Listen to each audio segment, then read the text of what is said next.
સંત તુલસીદાસ, લેખક કિશોરસિંહ સોલંકી। જે સંત કવિએ રામ ભક્તિના માધ્યમ દ્વારા લોકોના માનસ પર વિશ્વાસ સંપાદન કર્યો છે, રાજનૈતિક, સામાજિક અને પારિવારિક જીવનના વિભિન્ન આદર્શો પ્રસ્તુત કરીને વિખરાયેલા સમાજને એકત્રિત કર્યો છે, તેમણે મર્યાદા પુરુષોત્તમ રામના શીલ, શૌર્ય અને સૌંદર્યના ગુણગાનને માધ્યમ બનાવીને લોક કલ્યાણનો માર્ગ બતાવ્યો। સમન્વય એ તેમની સર્વાધિક વિશેષતા છે। રામ અને શિવને એકબીજાના ભક્ત દર્શાવીને તેમણે વૈષ્ણવ અને શૈવ સંપ્રદાયને સમાન ભૂમિકા પૂરી પાડી છે। એમના વિશે કોઈએ ગાયું છે, સુર સુર તુલસી શશી, ઉડુગન કેશવદાસ, અબ કે કવિ ખદ્યોત્સમ, જહ તહ કરત પ્રકાશ। અર્થાત સુરદાસજી સૂર્ય છે, તુલસીદાસજી ચંદ્ર છે, કેશવદાસજી તારાગણ છે અને હવેના કવિઓ તો જ્યાં ત્યાં પ્રકાશ કરનારા આગિયા જેવા જ છે।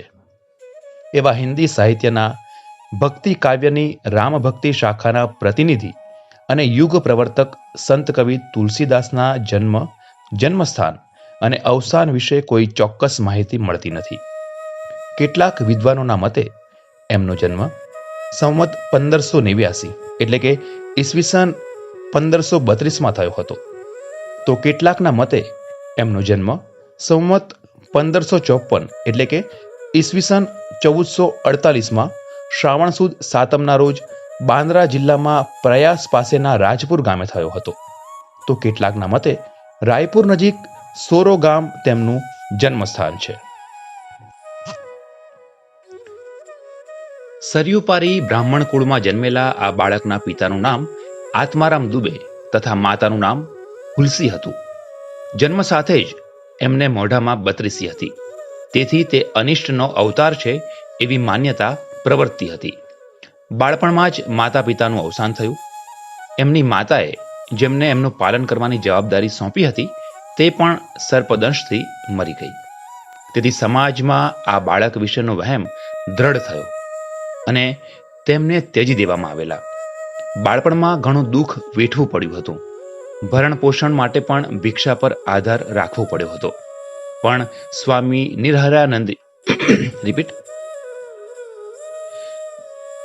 સ્વામી નિરહર્યાનંદજીના આ બાળકને પોતાના આશ્રમમાં લઈ ગયા। પણ સ્વામી નિરહર્યાનંદજી આ બાળકને પોતાના આશ્રમમાં લઈ ગયા હતા। ત્યાં તેમને રામ ભક્તિની દીક્ષા આપવામાં આવી અને તેમનું નામ તુલસીદાસ રાખવામાં આવ્યું। તેમણે ગુરુમુખે જે કંઈ સાંભળ્યું તે આત્મસાત કર્યું હતું। કાશી જઈને સનાતનજી પાસે વેદાધ્યયન કર્યું અને ગુરુની આજ્ઞા લઈને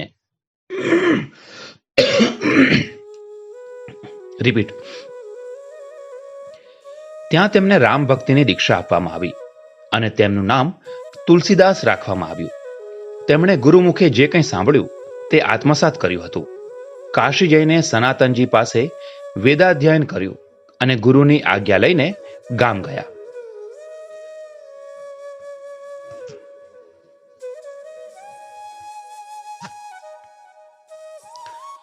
શ્રી તુલસીદાસના લગ્ન શ્રી દીનબંધુ પાઠકની પુત્રી રત્નાવલી સાથે થયા।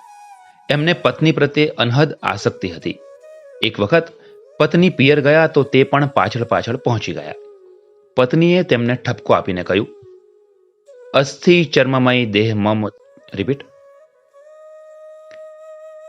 ચર્મમય દેહ મમ તામે જૈસી પ્રીતિ, તૈસી જો શ્રી રામ में હોત ન તો બહુ ભીતિ। અર્થાત મારા હાડચામના આ દેહ પર તમારી જેટલી પ્રીતિ છે તેટલી જો શ્રી રામમાં હોત તો ભવભીતિ ન રહેત। આ સાંભળતાની સાથે જ તેમના સંસ્કારો જાગૃત થયા। તેમનું મન સંસારમાંથી વિમુખ થઈ ગયું અને તે રામ ભક્તિમાં લાગી ગયા। એવું કહેવાય છે કે તુલસીદાસ તીર્થાટન કરતા કરતા કાશીમાં આવ્યા અને ત્યાં તેમને હનુમાનજી સાથે મિલન થયું। એમણે શ્રીરામના દર્શનની ઈચ્છા દર્શાવી। હનુમાનજી દ્વારા ચિત્રકૂટમાં રામના દર્શન થશે એવું આશ્વાસન મળ્યું। હનુમાનજી દ્વારા ચિત્રકૂટમાં રામના દર્શન થશે એવું આશ્વાસન મળ્યું। ચિત્રકૂટમાં રામઘાટ પર બેસી યાત્રીઓ માટે ચંદન ઘસવા બેઠા ત્યારે શ્રી રામે પણ આવીને ચંદન માગ્યું.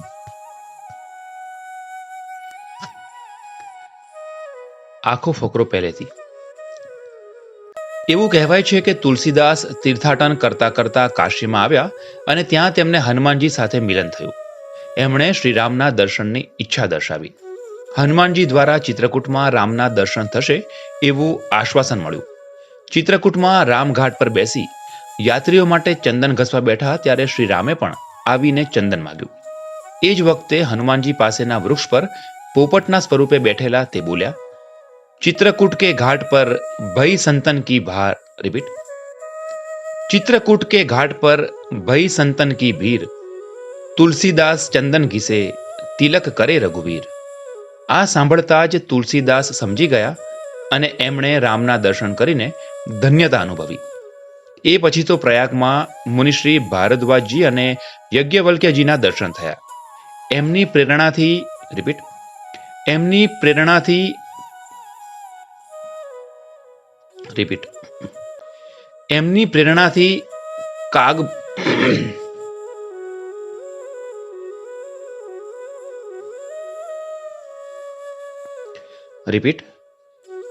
પ્રેરણાથી કાગભૂષુડીજીના પણ દર્શન થયા.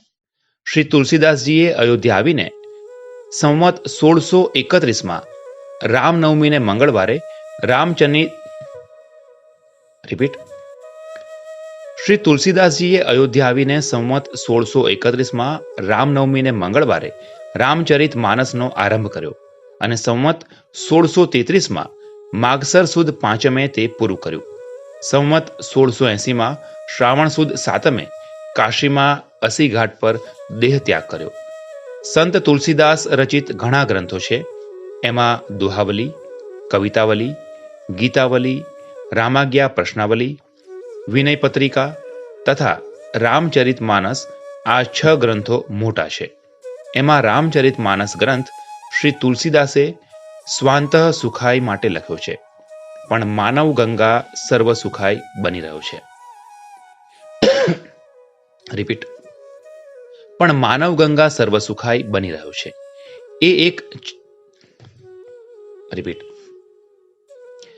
પણ માનવ ગંગા સર્વ સુખાય બની રહ્યો છે.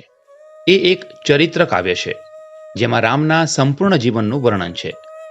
તેમાં ચરિત્ર અને ભક્તિનો ઉત્તમ સંગમ થયો છે. આ રચના અવધિ બોલીમાં દોહા, ચોપાઈ, છંદોમાં કરેલી છે. અન્ય છંદો પણ છે. એમાં કુલ 1074 કડવા છે.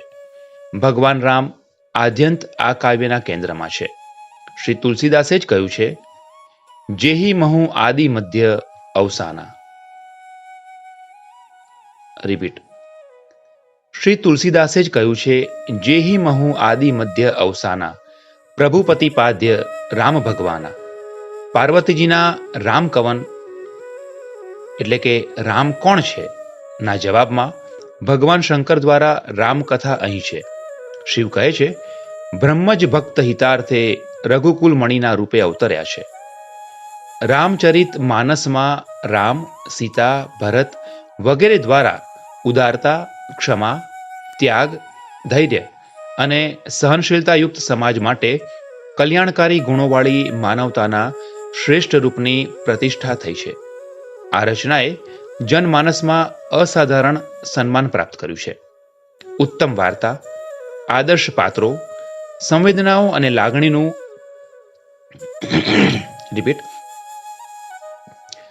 ઉત્તમ વાર્તા, આદર્શ પાત્રો, સંવેદનાઓ અને લાગણીઓનું સૂક્ષ્મ નિરૂપણ, ઉત્તમ વર્ણનો,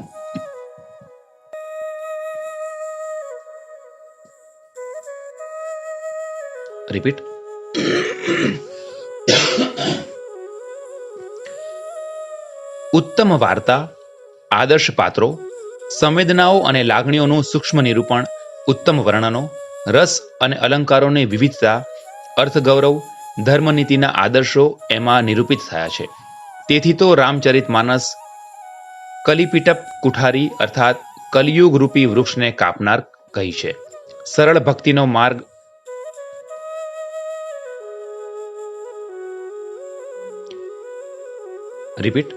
સરળ ભક્તિ માર્ગનો નિર્દેશ આમાં મળે છે.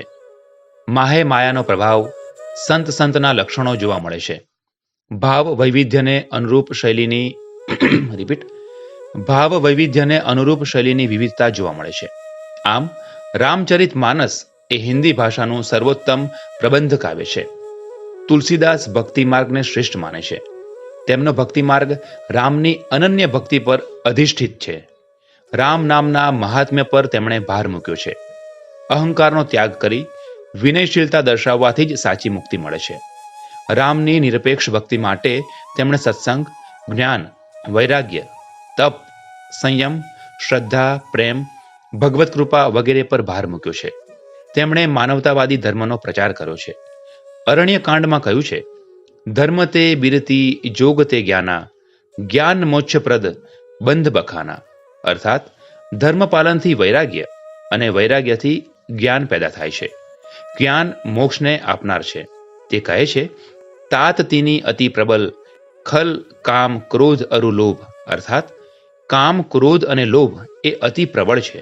તેથી ગુરુ પિતુ મારતું સ્વામી હિતબાની, સુની મન મુદિત કરીય ભલી જાની. અર્થાત ગુરુ, માતા, પિતા, સ્વામી તથા મિત્રની હિતકારક શીખ પ્રસન્નતાપૂર્વક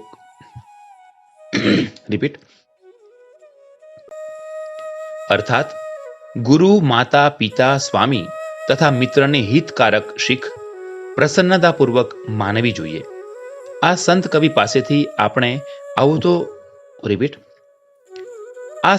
પાસેથી આપણને આવું તો ઘણું મળે છે. આપણી આજની સંસ્કૃતિના પાયામાં રામચરિત માનસની ચોપાઈઓનું આગવું સ્થાન છે. પ્રાણ જાય પર વચન ન જાય, આવી દ્રઢતા એમાં રહેલી છે. સેબત વિષય બીબઈ જીમી, નિત નિત નૂતન માર. અર્થાત વિષયોનું સેવન કરવાથી કામ રોજ વિવિધ રીતે વધતો જાય છે. મનુસ્મૃતિમાં પણ એ જ કહ્યું છે, ન જાતું કામઃ કામા નામ ઉપભોગેન શામ્યતિ. કામીજનોના કામ ઉપભોગથી શમતો નથી પણ વધે છે. કામીજનોનો કામ ઉપભોગથી શમતો નથી પણ વધે છે. હાર જીત કાંઈ પણ મળે છતાં ટેક તો નિભાવી જ રાખવી. પોતાના વચન પર અડગ રહે એ જ ખરો નર કહેવાય. જે અભિબોલા અભિફોક કરનાર છે એનો વિશ્વાસ કોઈ કરતું નથી. જો કોઈ માણસ આપણા આગમનથી પ્રસન્ન ના થાય અને તેની આંખમાં આપણા માટે સ્નેહની ધારા ન વરસતી હોય તો તેના વર્તનમાં પછી ભલે તેટલી શોભા દેખાડે કે સોનું વરસાવે, પણ તેને ત્યાં કદી ન જવું જોઈએ. આપણે કહીએ છીએ કે આવ નહીં, આવકાર નહીં, નહીં નયનોમાં ને, એ ઘર કદી ન જઈએ ભલે કંચન વર્ષે મેં. આ જગતમાં કાલદંડ ગહી કાહુ ન મારા. આ જગતમાં કાલદંડ ગહી કાહુ ન મારા, હરઈ ધર્મ બલ બુદ્ધિ વિચારા. અર્થાત કાળ કોઈને લાકડી મારીને મારતો નથી, પણ સમય આવે ધર્મ, બળ, બુદ્ધિ અને વિચારીને હરી લે છે. આ વાત મંદોદરીના મુખમાં મૂકવામાં આવી છે. આ જગતમાં પરોપકાર સિવાય કોઈ ધર્મ નથી અને બીજાને દુઃખ આપવા સમાન કોઈ પાપ નથી. નરસિંહ મહેતાએ પણ ગાયું છે, પર ઉપકાર કરે તોય મન અભિમાન ન આણે રે. આપણે સુખની શોધમાં છીએ તો સંતે કહ્યું છે, પરાધીન માણસને ક્યારેય સુખ મળતું નથી. બીજાના આધારે જીવનારને સુખ કેવું? જે માણસનું મન ભીરું અને સાહસહીન હોય છે તે હંમેશા ભાગ્યને ભરોસે પડ્યો રહે છે. પરિશ્રમ કરતો નથી. એકમાત્ર ભાગ્ય જ તેનો સહારો છે. પરિશ્રમ અને ભાગ્યનો સમન્વય થાય તો જ માણસ વિકાસ કરી શકે. તુલસીદાસ કહે છે, કવનિયું સિદ્ધિ કે બિનું વિશ્વાસા. તુલસીદાસ કહે છે, કવનિયું સિદ્ધિ કી બિનું વિશ્વાસા. અર્થાત વિશ્વાસ વિના કોઈ કાર્ય સિદ્ધ થાય નહીં. અને ખલસન કલહ ન ભલ નિહિ પ્રીતિ. અર્થાત દુષ્ટની સાથે કલહ કે પ્રેમ કરવો એ હિતકર નથી. કારણ કે દુષ્ટ લોકો જેના કારણે આગળ વધે છે તેનો જ સૌપ્રથમ નાશ કરે છે.